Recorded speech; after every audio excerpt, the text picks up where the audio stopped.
Good evening, everybody, and welcome to another night of Late Nite Magic. I'm your host, Chief FitzMagic, joined as always by my Disney company hero, Piano Rob. What's up, my man? How are you, man? What's going on? I don't know, but something's wrong with Patty Puddles because there's a little delay. He's getting written up again this week, I guess. It's only an intern. When we start paying him, we'll start worrying about it. Yeah, well, that's true. He's not going to get paid any compliments, but guys, we have a great show tonight. Brandon Jay McLaren in the house. Just a huge list of work that he's been on, from Power Rangers back earlier in his career, Turner and Hooch for you Disney fans out there, Snowfall. Is it bad? I like She's the Man. I love that movie. I absolutely love that movie. Well, I mean, it's a little bit of a chick flick, but it's okay. I mean, no one's judging. Love that movie. So you can judge me all you want. Judge away. But listen, I'm excited to talk to him. It's such a long list of accomplishments. And at a young age, man, he's younger than, I think he's a little younger than me, maybe a little older than Rob. He's right in that wheelhouse but he's been working for so long, you'd swear he has to be like 65 years old at this point. He's got so many credits under him. So anyway, but before we get to our guest, how's everything going for you this week, my man? Dude, I can't complain.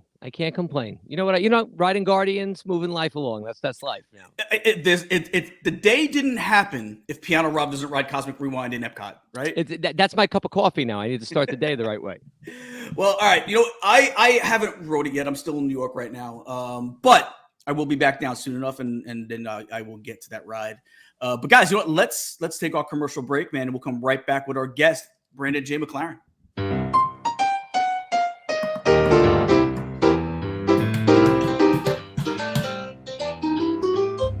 Cute.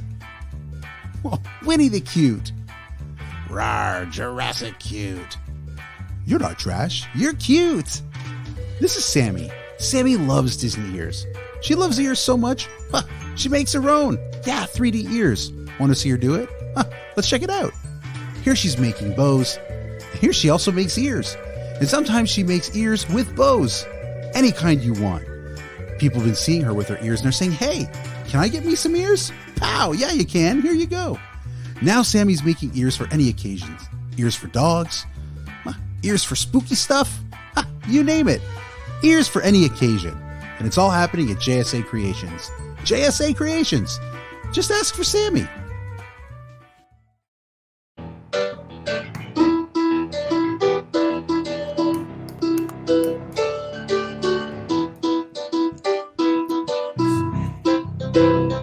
I was waiting for it. There you go. Well, guys, let's welcome our guest, Brandon Jay McLaren. What's up, guys? What's up, my man? How you doing? There he is. I'm well, man. I'm in a hotel room in New York City. I don't know if you could tell. I didn't know you were in New York. Are you on location for a job or? Yeah. I'm doing a new show out here. So been out here off and on since April. Last couple weeks I'll be out here. Okay, I'm actually up by you right now. I'm originally from New York. Rob's originally from New York as well. Okay, we both moved to Florida, but I'm currently in New York for like the next month or so. Oh, very. When you're in Florida, you get better stuff behind you in your backdrop. When you're in New York, it was bland backdrops. Yeah, just like yeah. I don't have my laundry hanging up behind me, Rob. I'm sorry. Okay. Let me dry my laundry up there. There you go. It's not like those are for sale. Shameless plug, but so Brandon, such a long list of accomplishments. I mean, you've been working since probably about like late teens, or like 20 years old, something like that, right? Non-stop. 22 after I graduated college. I actually went to college in Albany. I saw that. Yeah, so everything is all the work is post college. So and you know another cool thing, Rob. This is the second guest in a row. The Canadian. Hey, 2 weeks in a row, Canadians. We had who did you guys have last week? They're too friendly to say. Yeah, comedian Nigel Downer. Yep. He's on Second City, Bit Players. He's on CBS's Ghosts now as well. So. You know why? Because Canadians are too nice to say no. Americans are like, we're not going on this show. Get out of here. Yeah, the Canadians are always easier to deal with, I feel like. Now, let me ask you a question, because I have a lot of Canadians in my life, right? And they all kill me because my Knicks are, well, I don't need to say it. We all know what the Knicks are. Yeah, are you a big Raptors fan? No, I'm not, and I'll tell you why. I don't know if y'all know this, but my high school job, because I was born and raised in Vancouver. Mm-hmm. So in 10th and 11th grade, I was a ball boy for the Vancouver Grizzlies. Now Memphis, yes. So all we win like 17 games a season.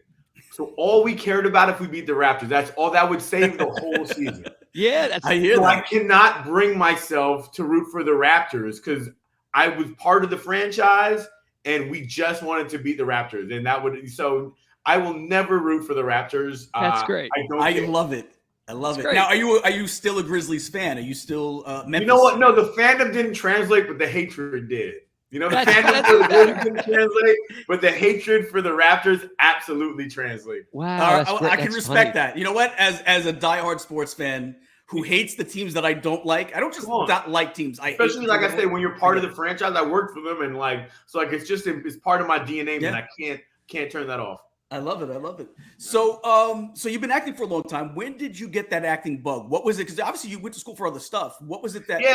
I think so I did a bunch of commercials when I was like 12, and I think it started there, and then I kind of left it for a while. I think my very first commercial, I was 12 years old. It was a honeycomb commercial.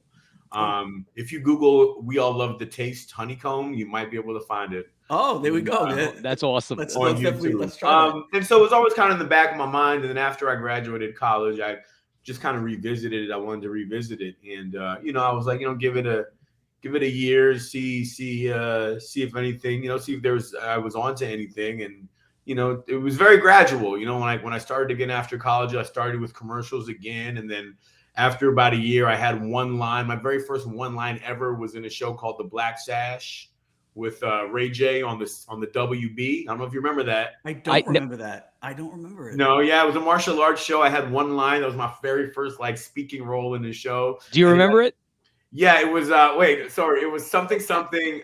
I was this kid trying to get into a nightclub, and I forget my name, but I'm like, I'm so and so, a buddy of Leon's. That was my line. That was my entire part, and then the guy listened in the club, and that was it. Let me ask you a question. How long did you practice how to say it? Like, you ever see the Seinfeld episode with these pretzels are making me thirsty? These pretzels are making. Did you try doing it? Yeah, man. I was stoked, man. Like, that was the first time I had a little quarter of a trailer with my character, cool guy number 2 or whatever on it. But I was hyped. I was so hyped, But it's those little moments that kind of just give you the confidence to keep doing it, and looking back, it was super insignificant, but at the time, man, that kept my engine going for a whole nother year, Yeah. What did you go to college for? I have a Bachelor of Science in Human Biology. See, and I was always curious. I was like, I wonder if it has anything to do with acting, but I mean, I'm sure you feel that. I don't know if you feel this way. Maybe you don't. I didn't do anything for music with my degree, but I still felt it was good to go and have the experience and the knowledge and all that. I loved my degree. I loved every moment. I loved everything that I learned because I'm genuinely interested in that. And at the same time, I took acting courses at my college as well. I just ended up getting my degree in it. You know what I mean? Yeah. But I was in the theater program. I took the theater program classes. I just didn't major in it. You know what I mean? Because probably because I didn't have the courage to be honest with you. So are we going to see actor / human biologist in the future? Never. It'll never happen. That's that. Those days are done, Rob. No, you kidding me? Maybe he'll get on Grey's Anatomy season 152. Yeah, that shows. I think that show's older than me. Yeah, no kidding. So you've had such a long career. Like I said, it seems like it's never like you have years where you don't work. Like you've worked straight through. What's the key to that consistency for you? What's been something that's helped you be so consistent? That's a good question, man. I mean, I think it's because I think I'm pretty versatile, as an actor. You know what I mean? So definitely. I can do a family show like Turner and Hooch, and then the next show I do is Snowfall, which is the most adult show maybe on TV. You know what I mean? Yeah. So I think if you're able to kind of exist in multiple platforms and in multiple worlds, you don't have to wait for the next sort of perfect thing to come up for you. You know what I mean? You can kind of shapeshift, if you will, and plug yourself into different programs. Disney Plus, FX, USA, CBS, procedural drama. You know what I mean? Mm-hmm. So I think that's probably what I would credit it to. Now, who's an actor or actress that's inspired you, even from early in your career, or even still now to this day? Who's out there that you look at and say, "This is why I love doing this"? I don't know if I get inspired by other. I mean, I definitely admire other actors. You know what I mean? I think it's important to make the distinction, but you know, like I think Christian Bale is just ridiculous. Like he's just so like. There's a movie called Hard Times. I don't know if you've ever seen it. I haven't seen It's that very one. early on in his career where he plays like this like this sort of like Mexican gangbanger in Los Angeles, like Right. wildly outside of any, and it's dope, man. Go see it because you're like that's Christian Bale. Like he's just incredible that way. You know, I think Tom Hardy's really great. Yeah. You know, he's like another guy like that. Like he can play the leading man, and he can also play like the banged up. So you know, Dark Knight Rising is a great film for you. You get both of them. Yeah, exactly. So I think those are two guys, like off the top of my head, that come to mind. Who like I just appreciate their ability to like really sort of change like their energy on screen. Where like you know it can be light and it can be and it can be like it's, and I think that's a real gift. It's like being a chameleon, and we kind of touched a little bit on yourself because you've done it yourself. Like if you watch Turner and Hooch and you watch Snowfall, you don't even realize it's the same guy. Like your characters are so off the like opposite, polar opposites. And it's like that throughout your career. You've done a lot of different roles. Graceland. I know my brother was a huge fan of Graceland. Producer Patty Puddles loved you on Graceland. Power Rangers. For any of the kids that are growing up, Power Rangers. I mean, to start. That was one of your big, early beginnings, right? That was like that show was so important to me, and that was like the show that allowed me to like quit my like job at the restaurant. What is that fan base like? Because it's like I have a brother that's my brother-in-law who's like early 30s that grew up watching Power Rangers. To this day, still, if there's any Power Ranger event, will still like go to it like it's the Beatles. Like I mean, they never forget, man. Like I don't know if there's a more loyal fan base out there. I was in the elevator yesterday in the hotel going up. It was like 10 p.m. at night, and some dude walked in, like definitely like just like a grown person, and he was like, "Yo." He was like Jack Landers, and I was like, all right, man, like, a grown person. But like they're steadfast and they don't like they're immovable. They're pretty incredible. And Brandon, you hit something really interesting. When we were all talking about your body of work, just amongst us, everybody had different favorites because you do so many different roles. And how many people get typecast? But this is great. Like I didn't watch Graceland. I didn't even think to watch Graceland. It wasn't in my realm. But Patty, and Patty loved it, and we love that about you because people were really excited about different things you did. It was great. Like She's the Man is another one where like I love She's the Man. I'm huge with like the 25-year-old like female population because like that's their like teen movie when they were like 13. That's like what they grew up on. So like that's like a whole nother part of it where they're like that's like a whole nother like very sort of niche fan base. So yeah, man, I managed to like sort of like cross all the lines, which I'm really grateful for. I really like I'm aware of it, and I think it's pretty cool. Well, and it shows you your accomplishments as well, though. I mean, it's not even about. It just shows you your range as an actor, right? So, I mean, it's not even something to be appreciative for, but also be proud of it in yourself because Thank you, man. I appreciate you have really, you've really been able to that's such range. I mean, like, like Rob said, there's no typecasting you because you've shown that you could do so many different types of roles, and it's really just been absolutely tremendous to watch. With Turner and Hooch, what was it like to be part of that? Now you're part of that Disney history or that Disney family, right? You're Turner and Hooch. I liked it. Unfortunately, I know it's not coming back for season 2. I was really disappointed to hear, and that was even such a cool role because you had that laid back surfer dude kind of, laid back. It would have been perfect for like in Point Break, right? But without being as crazy because it was more like a mellow kind of a guy. Yeah. What was that role like? What was that experience like being part of the Disney family now? I mean, it was cool, man. Like I remember like when the poster came out with like Xavier and Hooch, like you're just like, oh my God, like you're now just part of an iconic, IP, right? Like Turner and Hooch it's generational. That part specifically was really challenging for me. I know that they wrote that character in a little later into the show, and so it took me a couple episodes to kind of figure him out because as an actor you're always taught to listen. Mm-hmm. And what I realized about Xavier is that he actually wasn't paying attention to any stimuli around him. He was constantly off on his own world. So as an actor, it was like kind of counterintuitive to play because all the things that you would normally do that you've been taught to do, you have to like actively push against that while you're playing this guy in order for him to make sense, because he literally is not listening or like taking in anything that anybody's saying. He's just, and then he just like, he exists on just sort of like a separate plane. So I gotta say, man, like it was challenging. The first couple episodes, I was a little worried. I was like, man, I hope this guy's like landing, because like on the page it's weird, Yeah. I thought it did. You had it was very aloof, right? Very aloof, laid back personality. Yeah. But it's always like, it was just, I don't know, the whole thing with catching the wave and this and that. Like it was a cool character. It was probably my favorite character in the show. I had a great time, man. Like I was a little bummed that I didn't get to do like just even like one more season just to kind of like really get in there. I would have loved. So I was a little bummed about it. But I mean, I had a great time, and like I said, Josh Peck is probably one of the best, or if not the best, like leading man I've ever like worked with. He was just so prepared, so affable, so funny, he's just a great guy and just a massive talent. Yeah, and another guy that's been in acting for a long time as well. So Brandon, just out of curiosity too, because I know you've done like some stage stuff, obviously with the acting classes and stuff. Yeah.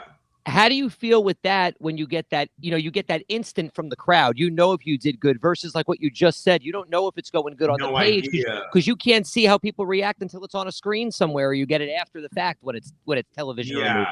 I mean, I haven't done a play in so long, man. And that's like my bad on my end, because I would love to. But like, even that character was so unique. Like, even when you're doing like a normal kind of comedy, you kind of know when you're hitting it, because there's a rhythm to it.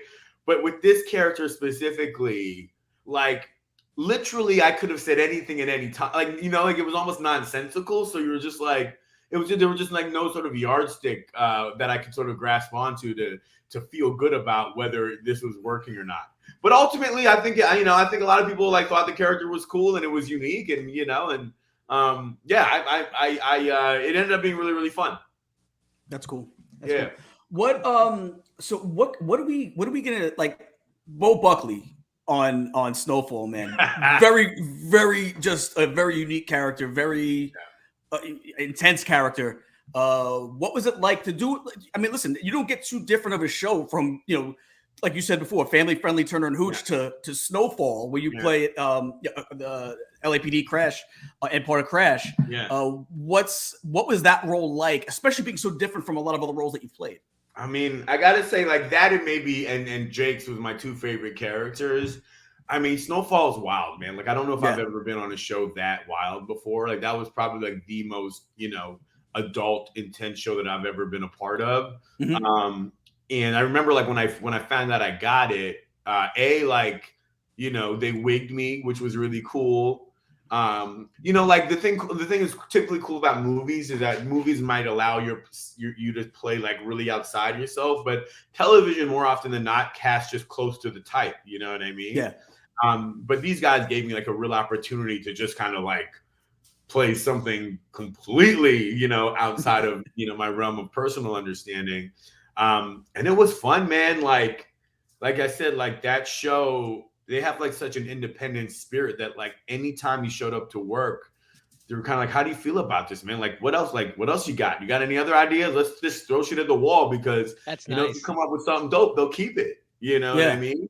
And a guy like Buckley, like there's just no lines, no pun intended, but like he could be as crazy as he wanted and you'd believe it. So it was awesome, man. It was awesome. Now, do we know if we're gonna get a season 6 yet? Yeah, it's coming. Yeah. Is that gonna be the wrap up season? That's the final season. Yeah. Season 6 is official, and it will be the last one. Yeah. And let's pretend that's breaking news right here, everybody. Yeah. Oh my gosh. I don't know if it is, but let me ask you a question. Now, are we going to get Bo Buckley in season 6? I'm not sure yet. I hope so, but I haven't heard definitively one way or the other. But I hope so. I mean, the way it ended, it would suggest that. But you never know. So. Let me ask you a question too, because this is a series that had already been existed for 4 years prior. What's it like to be the new guy on set? Like, you weren't there from day one. You already had an existing cast that already knew each other, worked together. Did you know anybody on the set or on cast when you got there? Number one, and number two, How was it being the new guy on set? No, I didn't. Fascinating story. So Ben Younger, he directed the first episode of season 5, and I think he directed subsequent episodes in the other seasons. I had actually met him in like an acting class 10 years prior. And in that acting class, we had like workshopped one of his scripts before he was like, Ben Younger. So that was really, really cool to get to work with him again. And I don't think I realized until like much later after we shot his episode. I was like, yo, like, he was like, are you the guy from that class that like, I was like, oh, I think I met you before, man. He's like, I knew you worked familiar. Really, really cool. But other than that, like my character existed in such a sort of like limited way with like the aunt character that I didn't really work with anybody else in the show. I mean, yeah, me and Damson's character only get together the last scene of the finale of season 5. Yeah. So most of my things were just with the one Aunt Louie, was just that one character. That makes sense. Which was cool because, we got to develop a really cool rapport. And I, the hope is that kind of shows through in the performances, you know what I mean? Yeah. Aunt Louie's wild, man. I mean, I don't know if, for anyone that has seen, obviously this is season 1, like the first 5 minutes in season 1, she's beating somebody up. Like she's tough. Yeah. I mean, she's, I think she was, if I remember correctly, I think she was watching like soap operas or something. And she was like, all right, fine. She takes off the earrings and she goes to knock somebody out. It's a great intro to a character. It's fantastic. She's a phenomenal actress because she plays that role to a T. Now, were you a fan of this show before becoming a part of it? You know what? I'd heard of it, but I'd never seen it. And I only watched it when I got it. And I was like, oh, wow. I was like, this is incredible. Yeah.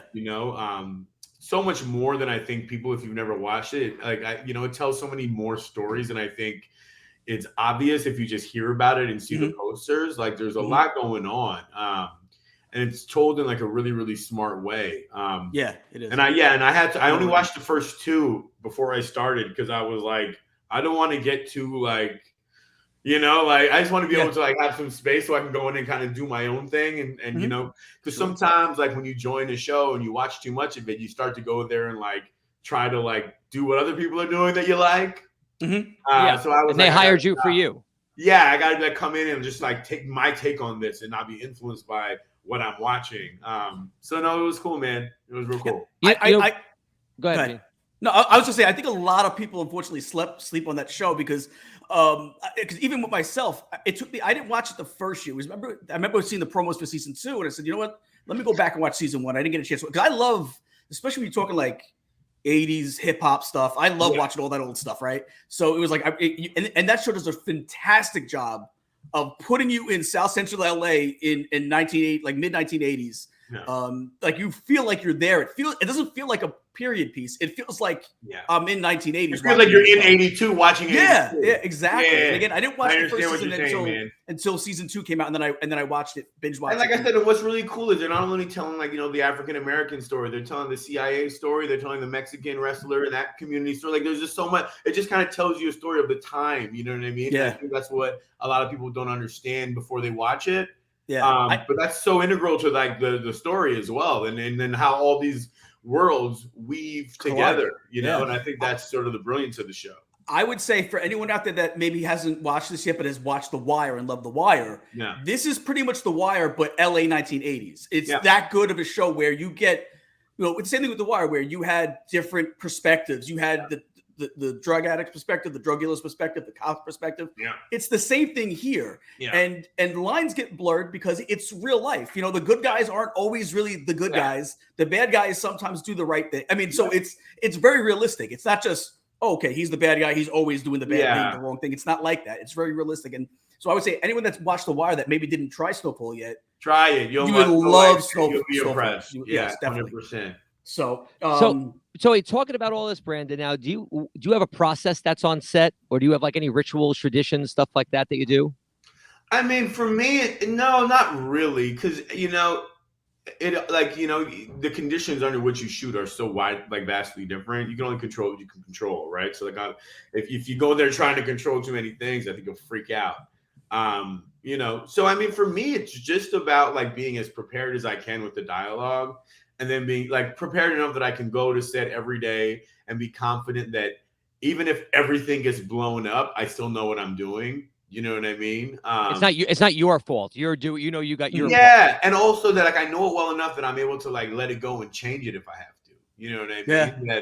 Because a lot of times, like, you know, especially on a show like Snowfall, things would just change on the fly. Like they rewrite the scene on the fly because this is not working, or this could be better, or somebody comes up with an idea.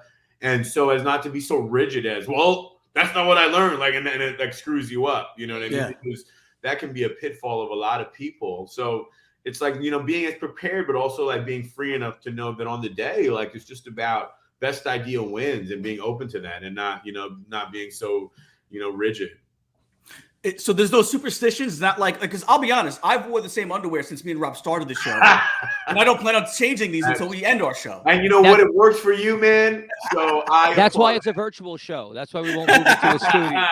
You're never in the same studio. No, never. Yeah.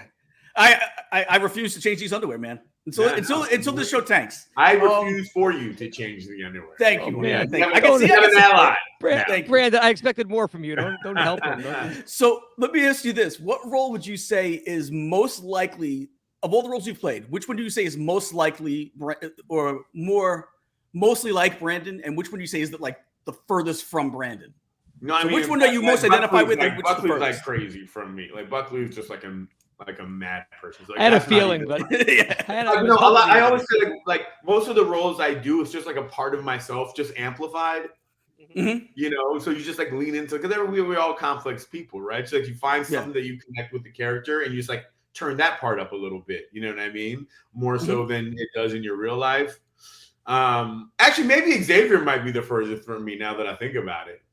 Because I didn't even understand him. I didn't even understand. I played the guy, you know, like, and the most like me, I mean, I don't know, man. Probably like one of the romantic leads I play with, like played just like one of the more like laid back, just kind of like affable guys, you know. That's kind of who I am in my real life. I can't really say that right now though, but I can definitely say who's the least. Yeah. What about your favorite role that you've played in your career? What was the role that you look back on and say that was the best time I ever had on I still think it was Dale Jakes. I think Graceland, and I think Graceland ended too early, and I'm still, you know, my still like the same thing. Me and the cast, you know, we opine about it all the time. Like that's the one that got away, man. Like we could have at least done one more to tie up, and I don't think I've ever been a part of a cast that just kind of just got each other like naturally. Like everybody it was just a crew of us, and it was also like at a time in everybody's life where like we could like facilitate that, because you know, as you get older, like your castmates have kids and everybody starts to like just show up and it becomes a job. But we happened to all get that part in a very unique time in our lives where like we were all there, and it was just a cool time. So that's the one that got away. My brother still to this day, like I said, Patty Puddles still says that's the show that they ended way too soon. Way too soon, man. He loved it. Yeah. Who's an actor or an actress that you would love to work with in the future? Oh, you know who I love? I love Jessica Chastain. I think she's phenomenal. Oh yeah, she is. Yeah, I just think she's such a great actress, and I think she's just so she's like such a technician, and I'm trying to like get better at that in my work, you know what I mean? But that takes a long time. And so I just really admire that about her. Very cool.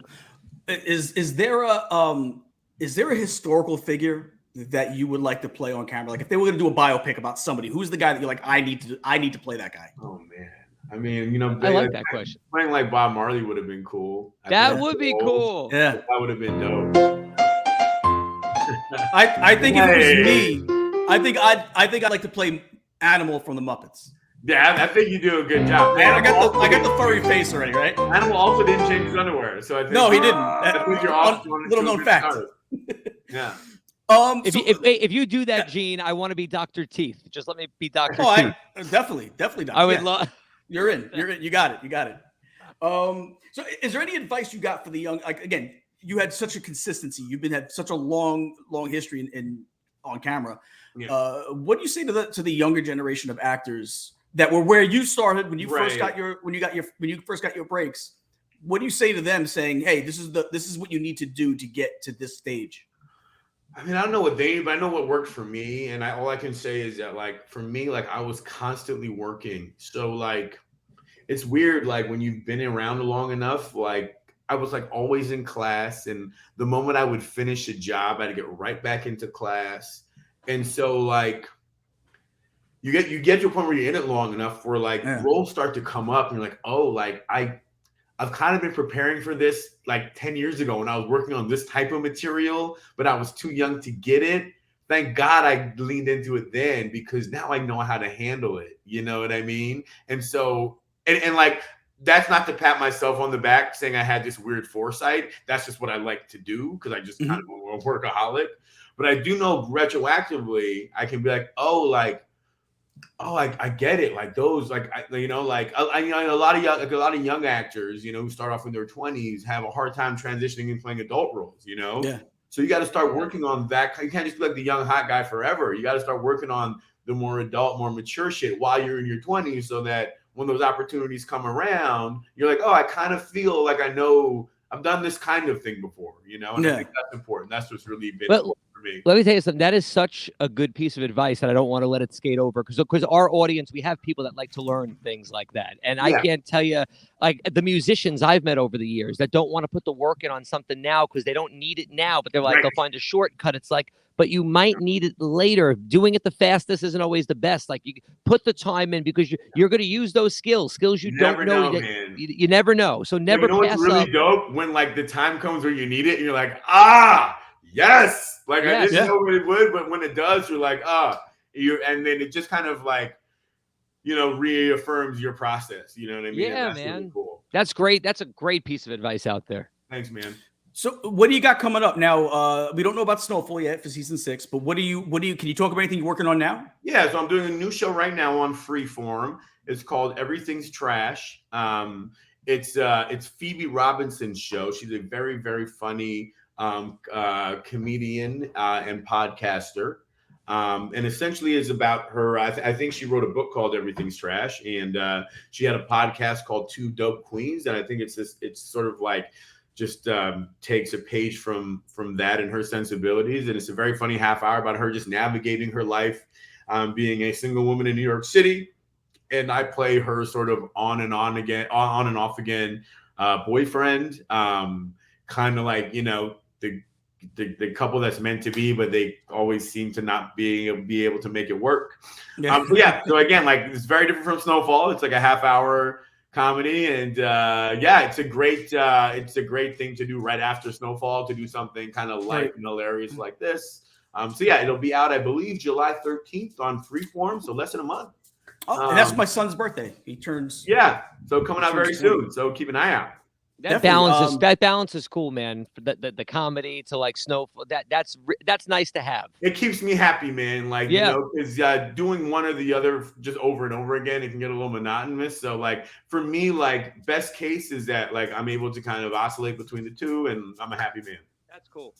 Very cool. Yeah. So we do have this thing called Lightning Lane, where we ask you some rapid fire questions. Yep. First thing that comes to your mind. Are you ready? Let's go. All right, let's go to the.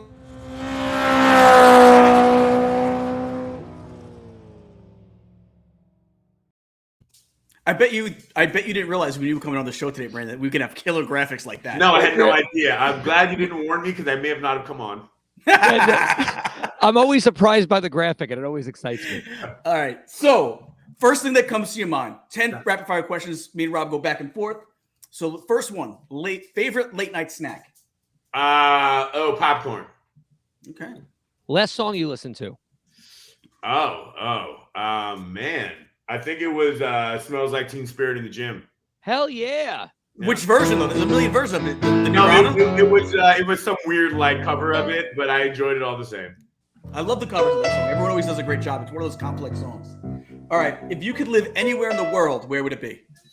Oh, I mean, it's a place. It's New Zealand, which I love. I've already lived there, did Power Rangers there, but I have a very sort of special place in my heart for New Zealand. Very cool. Do you have a favorite musician, band, anything like that? A favorite of all time? No. I mean, I've like gone through so many, like, sort of stages of music, and I kind of like them all, and they all kind of represent a very specific time in my life. So I don't know if I can choose one. No, that makes sense. I understand it. Yeah.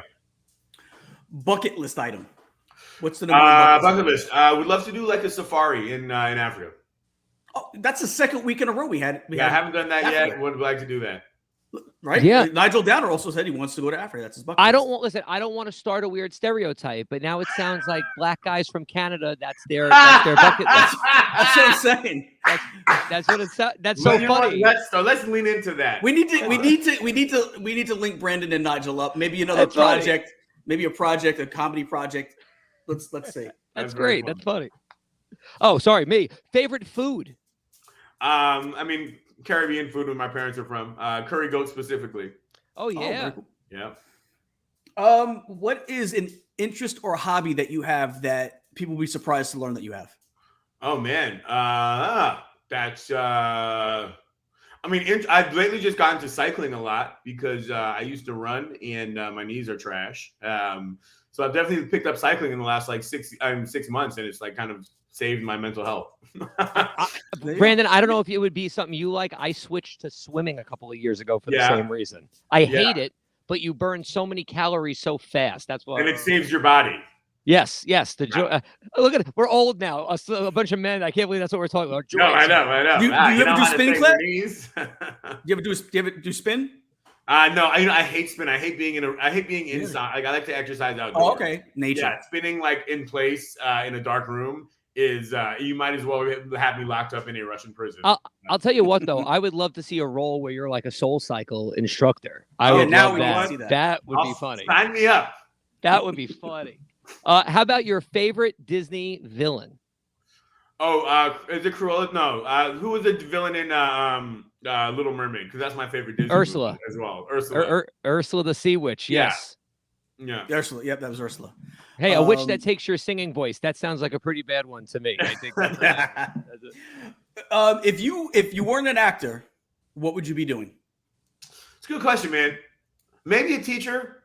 Because I like to help. You know what I mean? And I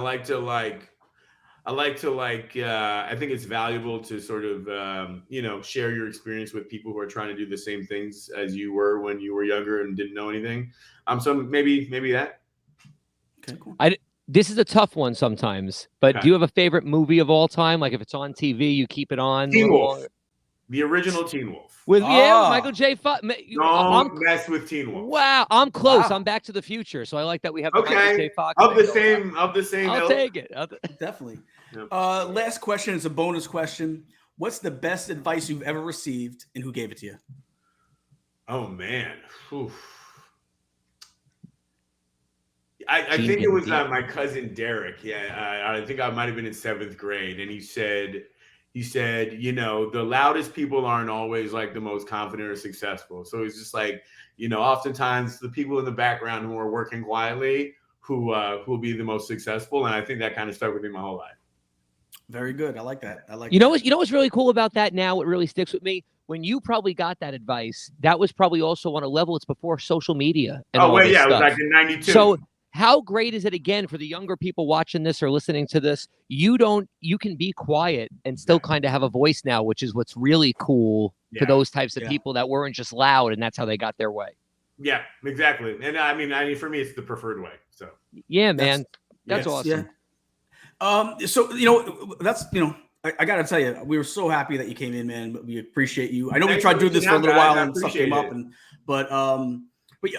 So everyone's got to look out. We got the show on Freeform. Everyone's got to look out for that. July 13th, you said, right? July 13th, Freeform. Yep. First episode comes out. There we go. And hey, you're in New York.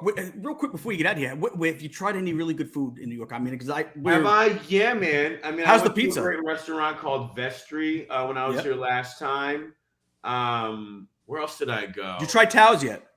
No, I haven't been to Tao's yet. Try Tao's. Just go to Tao's. My son actually there's so many good ones. So you like Italian food? Man. You got Rayo's uptown. You got Carmine's. Carmine's is good. I even like Patsy's down by NYU is really good. Yeah, we could talk all day. Prince Street Pizza is great. Yeah, there's so many places, and also like I'm trying to do a TV show, so it's not like I can just be out like hanging out all the time. Those jerks making you work. DoorDash. You know, yeah, like I'm trying to stay healthy over here.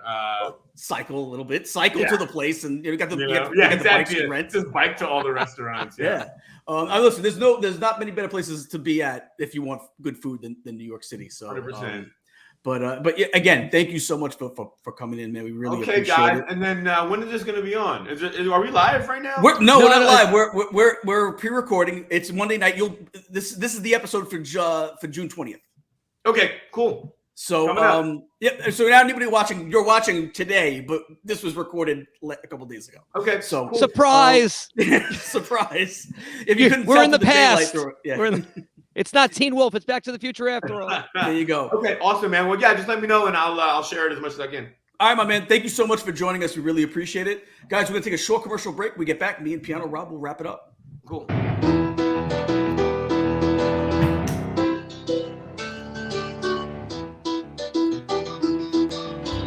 Cute. Well, Winnie the Cute. Rawr, Jurassic Cute. You're not trash. You're cute. This is Sammy. Sammy loves Disney ears. She loves ears so much, she makes her own. Yeah, 3D ears. Want to see her do it? Let's check it out. Here she's making bows. Here she also makes ears. And sometimes she makes ears with bows. Any kind you want. People have been seeing her with her ears and they're saying, hey, can I get me some ears? Pow, yeah you can. Here you go. Now Sammy's making ears for any occasions. Ears for dogs. Ears for spooky stuff. You name it. Ears for any occasion. And it's all happening at JSA Creations. JSA Creations. Just ask for Sammy.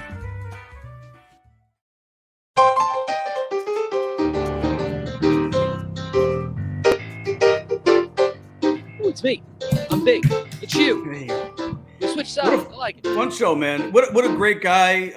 I'm really excited to see this new show. And again, it's going to be something different than you've seen him in, because every time you see him in something, it's completely different than the project before, man. So I'm excited. If you didn't know who Brandon was, please go open up IMDb or Wikipedia. You're gonna like something he's in. That's how wide a berth of things he's been in. Check it out. And Snowfall again. Snowfall is it's one of the best shows on TV right now.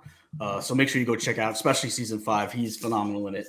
What do we got coming up for you, Rob?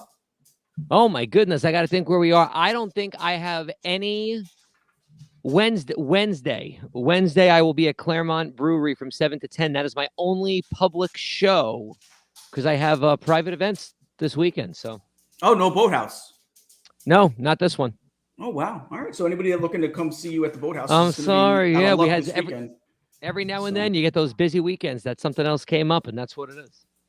So I hear you, man. I hear you. Well, it's always good to be working. You got something going on. So, guys, we want to say thank you to Brandon Jay McLaren for coming in today. Hell of a guy. Make sure you go check him out.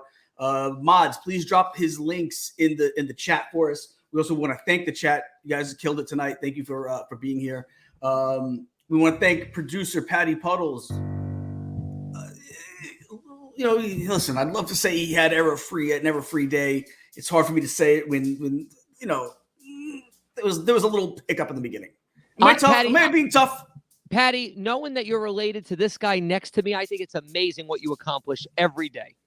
Well, let's pipe down a little bit. But anyway, so guys, we also want to thank the mods keeping the chat fun, friendly, safe. Thank you, best mods in the business. Mike B, Stevie Lee in the house. Check out the other great shows on this network. Yes. There are so many awesome shows on this network. Yep. Tomorrow night we like theme parks. Wednesday night Main Street Mayhem. Thursday night the Disney Underground. Friday night Ooh La La DLP out from France. So there's a ton of stuff going on. And next week, tune back in with us next week because we will have Katrina A. Johnson in the house, and we'll be talking with her if anybody remembers her from All That. And a ton of cool stuff on that. A bunch of cool stuff on IG too. So make sure you guys tune in next week. Piano Rob, would you play us out with something really really cool? You heard about love giving sight to the blind. My baby's love became the sun to shine. She's my sweet little thing. So guys, have a great today, a better tomorrow, and we will see you next time. She's my little lover boy.